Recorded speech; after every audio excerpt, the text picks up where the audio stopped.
Okay mga papi, done installation po tayo dito sa Yamaha NMAX Turbo. Nagabili si sir ng promo package natin. Ito po yung mga kanabit natin kay sir. Sendo X1 GTS 80 watts. So dyan po sa ilalim nilagay. Ang ilaw po niyan, low beam white, high beam yellow. Sa kalsada, low beam white, high beam yellow. So Sendo X1 GTS 80 watts. Ito po yung ginamit nating switch. Domino 3-way switch. Sa passing lights, naglagay tayo ng stainless passing switch. Pag nakapatay po, pwede siya mag-passing sa low beam, passing, high beam, passing.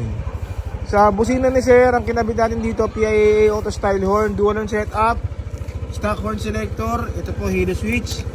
Pag nakapatay po yan, yung stock horn gagana. Then merong rapid. Then switch, PIA horn, then rapid. Okay, rapid and combo lights.